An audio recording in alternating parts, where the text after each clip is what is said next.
Good morning, everyone. I want to be real today. Let's be real. So, I'm sure that with this pandemic on the go, some of you have had lots of anxiety. And I want to share with you a personal story about when I was a teenager and when I experienced a whole lot of anxiety because of impending doom.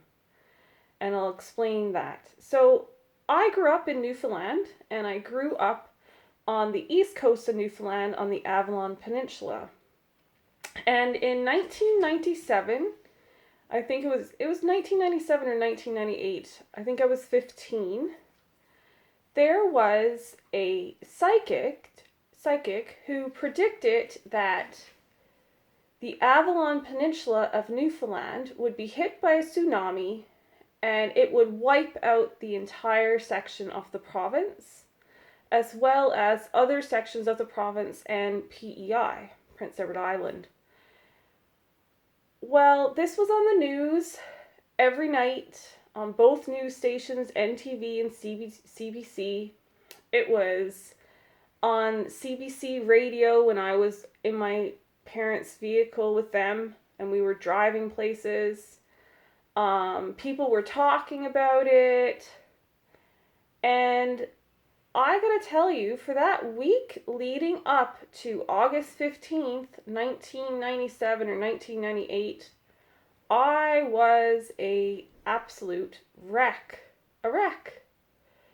And I remember getting up and thinking in the morning that by the end of this week, I might not be any longer. Like, what is on the go here? Like, I was freaking out. I had anxiety. I felt like my heart was going to pump out of my chest at times. I felt like my throat was going to close. I felt like I had a constant lump right here. I had a headache. I was extremely nervous and overwhelmed and very, very scared all the time. Well, August 14th, that night, I could hardly sleep. I thought, oh my goodness, I might go to bed tonight and wake up in water the next morning. I didn't know what was going to happen, really. At that time, I was in St. John's. August 15th is my parents' anniversary, so we had gone to camp in St. John's overnight at Pippi Park, and the next morning I got up and I thought, oh, when is it gonna happen? When is it gonna happen? Can we get past this day? I hope we can get past this day. And I was fearful, really fearful. So that day, my dad thought it would be a great idea to go down by the harbor and walk downtown St. John's. And I was like, no, we can't go down there. I can't go down there, not a chance. Like, what if the tsunami comes? I want to be on high ground. Get me on high ground. And my dad's like, no, we're going downtown. We're going to walk downtown. That's what I want to do for my anniversary. So we went down and we walked downtown. And then he said, well, why don't we go up to Signal Hill? So we went up on top of Signal Hill, which is really high up. And I was like, yes, Signal Hill, perfect. But as I'm up there, I still had a really bad fear, and I kept looking out at the ocean going, okay, are there any waves getting higher? Does anything look different out there? And finally, I sort of thought, I need to stop thinking like this because this is going to make my day like crazy and feel like hell. So I decided that I would take my dad's video camera, press play, and make a funny news report, pretending that I was from CBC Radio and laughing because, look, there's no tsunami. And I sort of used a sense of humor to get through parts of my day.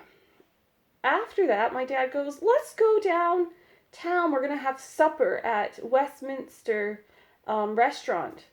And I was like, no way. We can't, I don't want to be there. We will never know if this is going to hit. We won't be able to see if the waves are coming. The streets will just be washed out and we'll be stuck in a restaurant.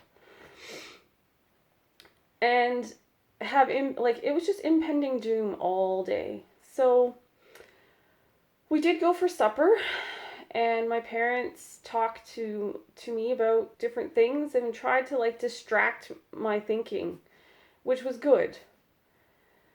But I didn't have any like skills, mental health skills. It wasn't taught in school. I didn't have skills of how to help myself with anxiety. And that's why I want to give you some skills right now, because some of you might be feeling like there's this impending doom. Some of you might feel uneasy, and I know that all of us have probably felt that right now, like going to a store. Like, have you noticed some people are like, oh, I don't know, I don't really want to be by them. You know, so there's some fear there, and I want to give you some tools of how to help yourself with these fears. So the first thing is you could do some deep breathing. Deep breathing will calm down your heart rate. It will also calm down your thoughts. And deep breathing is simply breathing in through your nose, holding it, and breathing out through your mouth. In through your nose, hold it, out through your mouth. And you do it for as long as you need to do it. The other thing that I would suggest that you do is don't listen to the news. Limit yourself to how much you're reading about the coronavirus. Just don't listen to the news. Just put it aside. I wish I had done that when I was frightened to death in Newfoundland. I really do. I wish I had have turned off the news stations and not listened to the radio when they were talking about this prediction of a tsunami hitting Newfoundland. So you have that option. You can just get rid of it. Don't read it online. Just don't allow yourself to go there.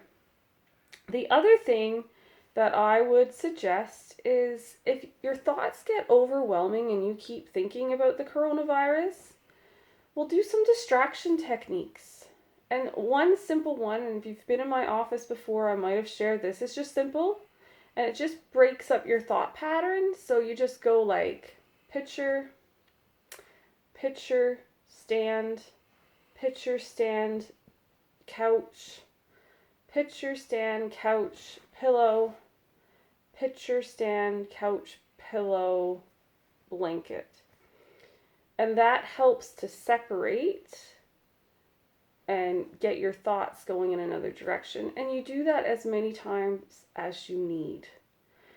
Now, I'm going to give some other distraction techniques later this week, and you can come back and you'll see them in a file on my website, and hopefully it will help you have a better control over your anxiety. So have a really great day, everyone, and I'll come back with more later.